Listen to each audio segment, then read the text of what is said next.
Paz do Senhor, professores da Escola Bíblica Dominical. Quem fala com vocês mais uma vez é o professor Osiel Lourenço. A paz do Senhor, professor. Quem fala com vocês é Leila Lourenço. Nós falamos aqui da cidade de Joinville, Santa Catarina, sob a presidência do nosso pastor Sérgio Melfior. Nós já estamos aí na 6ª lição com o tema Ética Cristã e o Bullying. Nós estamos já na metade da lição, como passa rápido, né? Muito rápido. Então, esse tema, né, tem aqui o textual que está em Mateus, capítulo 7, versículo 12, que vai dizer: portanto, tudo que vós quereis que os homens vos façam, fazei-lo também vós, porque esta é a lei e os profetas. Olha, esse texto aqui é um tapa na cara daqueles que fazem bullying, viu? E os objetivos dessa lição maravilhosa, né? Um tema muito importante. Definir o que é bullying, ensinar que não há justificativa para o bullying, defender que felizes são os pacificadores. Maravilha. Então, essa lição é muito importante, né? A gente sabe aí que seus alunos, que você dá aula, eles passam aí, né, pelo menos 4, 5 horas do dia na escola, né? E boa parte também do dia eles vão passar lá conectados no Instagram, no Facebook, no WhatsApp, né? Então, antes essa interação, ela se dava só na escola, na rua. Hoje não, hoje ela está também na internet, nas redes sociais. E ele vai conviver então com pessoas lá da sua faixa etária, né? E vai ter pessoas lá, né, diferentes, né? A cor da pele é diferente, o tamanho diferente, o peso diferente, né, um aspecto físico diferente. E às vezes, nesse meio, né, dessa faixa etária, que vai acontecer o bullying, ou seja, as pessoas começam a ser zombadas por aquilo que elas são, né, o seu aspecto físico. E nessa lição nós iremos aprender o que é o bullying e como nós devemos ensinar os nossos alunos a se precaverem deste mal, que é o mal social. E né? não praticarem. E não, em cima de tudo, né? Não praticar. Né? Se tiver algum aluno lá que está praticando bullying, ou mesmo aquele que está sendo vítima do bullying, né? Que ele possa, né, aprender com essa lição. Se posicionar diante dessa situação. Isso. Então, quando você vai lá para o dicionário, né, bullying, a palavra, né, assim, no seu sentido lato, é valentão. Brigão, valentão, aquele que se acha assim, né? E interessante notar que muitas vezes, tem pessoas que fazem bullying, que elas têm algum problema ou já sofreram algum tipo de bullying lá atrás também, sabia? E hoje praticam. Praticam, né? Faz um reverso, estão reproduzindo algo que fizeram com ela lá atrás, né? Pode ser também por algum tipo de insegurança. Isso, insegurança. Pessoal sua, e ela pratica o bullying contra o outro. Né? Então, o bullying, ele vem descrever atos de violência, né? Existem pelo menos 2 tipos de violência. Existe aquela violência física, né, que alguém vai, bate, né, maltrata, mas tem também um outro tipo de violência, que é a chamada violência simbólica, né, que é também a violência psicológica, né, que é quando alguém é ridicularizado, humilhado, rebaixado. Então, isso é violência também. Violência não é apenas bater em alguém, dar um tapa em alguém, mas a violência também é aquilo que se fala contra alguém no sentido de rebaixar aquela pessoa, né? E geralmente o bullying, a pessoa que é vítima de bullying, né, isso traz muitas consequências, né? Traz tristeza, traz choro, né? Humilhação, isolamento, reclusão, daquela pessoa que é vítima de bullying, né? E tem também os efeitos, né? Aí já não vai conseguir comer, não consegue dormir, não consegue estudar. Começa aquela série de dificuldades nos seus ciclos. E geralmente a pessoa que pratica o bullying, ela vai se sentir, né, toda poderosa, o líder, né, sensação de poder, de realização de força. Por isso que o bullying, no fundo dele, há ali uma relação de poder. Alguém que se acha melhor, mais forte do que o outro, e por isso ela está no direito, né, de maltratar, de rebaixar. Então, no fundo, o bullying é, acima de tudo, uma relação desigual de poder. Há uma questão também no bullying de manipulação, né? Aquele que consegue colocar todo um grupo contra uma única pessoa, né? Ela manipula algo e ela consegue influenciar um grupo a praticar esse tipo de ato de violência contra outra pessoa. Então, a gente precisa estar atento a esses tipos de atitudes. Se você, como professor, se você observar alguém dentro do seu ciclo de adolescentes com esse tipo de prática, você precisa conversar com ele, né? Já iniciar um processo de conversa para inibir, né, que algo desse tipo possa acontecer no meio dos nossos juvenis. E hoje acontece muito também, né, com o advento aí da internet, o cyberbullying, né, humilhações, rebaixamentos que acontecem na internet. Isso é muito... Ridicularização, né? Exposta a público. É uma coisa que acontece muito na internet, né? Meninas, meninos que são humilhados, ridicularizados na internet, né? No cyberbullying. Então, isso é um grande problema.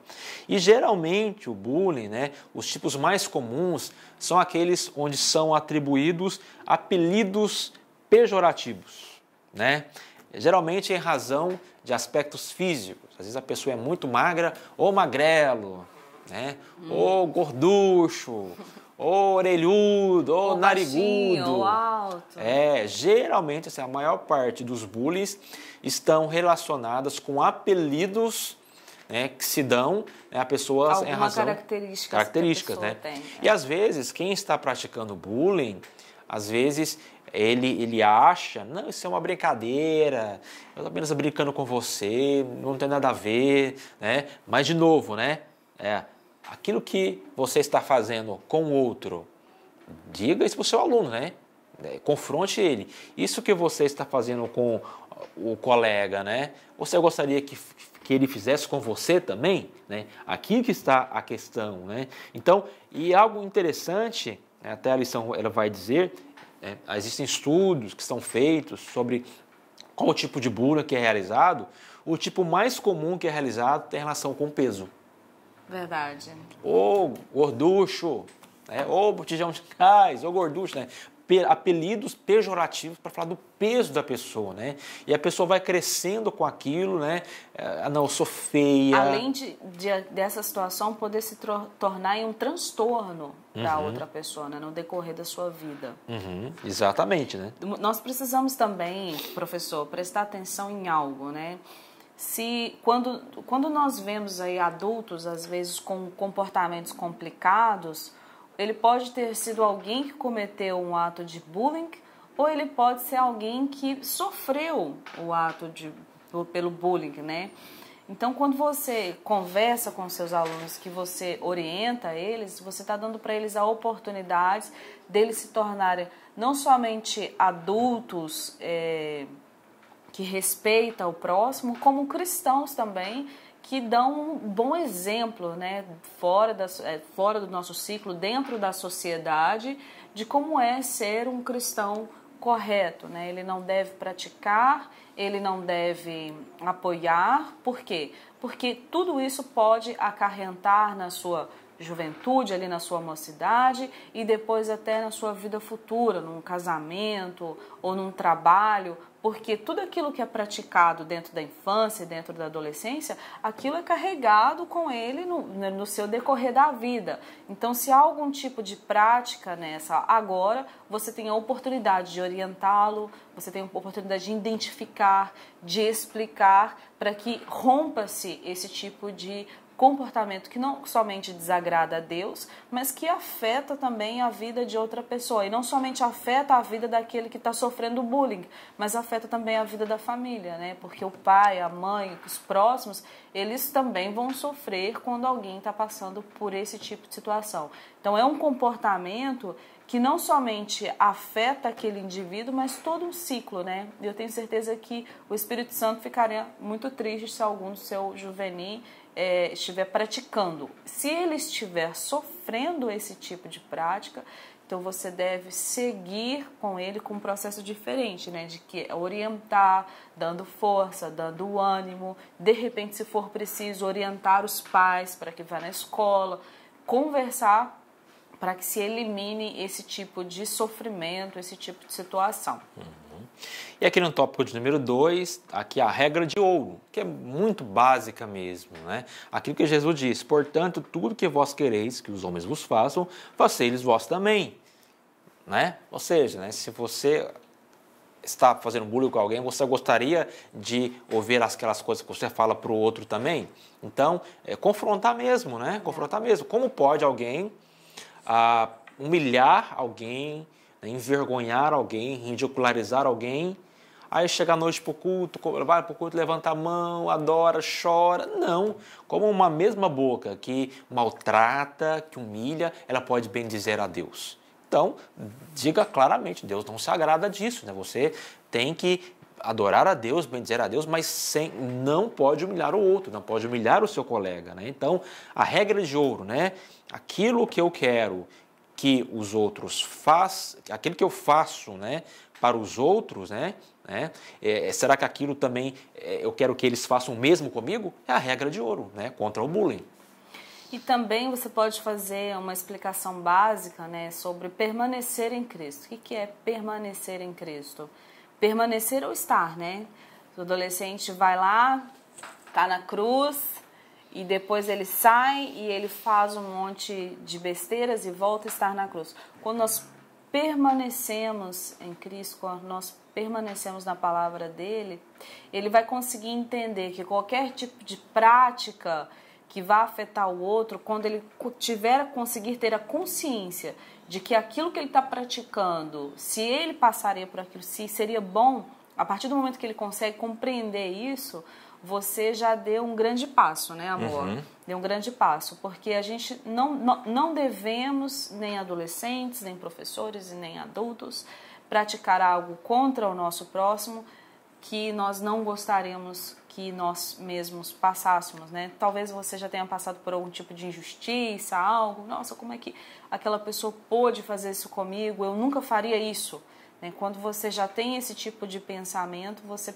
está já com o pensamento de permanecer em Cristo e orientá-los mesmos a não efetuar esse tipo de prática, não estar no meio de pessoas que praticam esse tipo de atitude, de bullying, porque inicialmente ele pode dizer, não gosto, não tem problema, não gosto, não estou me sentindo bem, e no decorrer do tempo aquilo pode se tornar o quê? Natural para ele, né? Então, mesmo que se ele estiver numa situação em que ele esteja próximo de pessoas assim, ele precisa se afastar, para que aquilo também não se torne algo natural.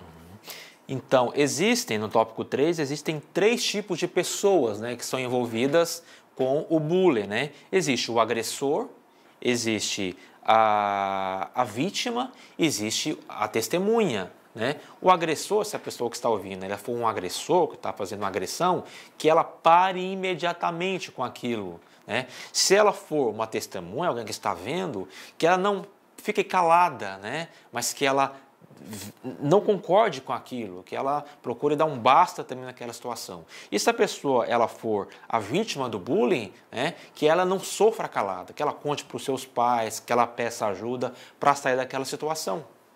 E geralmente o agressor, por que é um ciclo, né? Um ciclo que precisa de ajuda, né? Nesse caso, o pacificador, ele tem ali a posição de cortar esse ciclo. Porque normalmente o agressor, ele sofre por algum tipo de agressão. Então, ele pratica esse tipo de atitude. Ou ele sofreu algum tipo de agressão. Pode ser física, moral, né, psicológica. Então, quando ele pratica esse tipo de ato, nós temos ali a testemunha ela tem a oportunidade, né, de conversar, orientar, buscar um professor, um pai, um pastor, alguém, para poder acabar com aquele ciclo. E normalmente nós não devemos agredir ou falar algo que possa piorar a situação àquele que é o agressor, porque aquele que é o agressor, ele também precisa de ajuda, precisa de uma ajuda pastoral, né? Ele precisa de uma ajuda psicológica, uma orientação pedagógica, algum tipo de orientação aquela pessoa também está precisando. Então nós devemos ter essa visão ampla dentro dessa situação do bullying. Então esse é um grande, né, desafio, é um grande problema que existem no nosso meio, na escola, nos grupos de juvenis, de adolescentes. Então você vai ter a oportunidade, né, de discutir, né, é um assunto tão prático e tão atual. Então você tem a incumbência, a responsabilidade tão importante nesse domingo de orientar acima de tudo, né, orientar seja o agressor, né, que também é uma vítima, seja a própria vítima, né, que às vezes sofre calada, e também a pessoa que está vendo, né, a testemunha. Né? Eu lembro na época da escola, né, às vezes tinha uma briguinha lá, aí ficava aquela rodinha, todo mundo lá, batendo um pau, mas não, né, precisa, quem está vendo aquilo, ela não pode se calar, ela se torna até uma cúmplice também daquilo, então ela precisa ver formas também de frear aquela situação que está havendo bullying, tá bom? Por causa das consequências, né, exatamente, professor? De consequências que isso pode causar não só na vida daquele, vamos dizer, daquele juvenil, daquela criança, vamos dizer assim, como também para a sua vida adulta e consequências também dentro da sua família. Até semana que vem. Em nome de Jesus, um grande abraço. Tchau, tchau.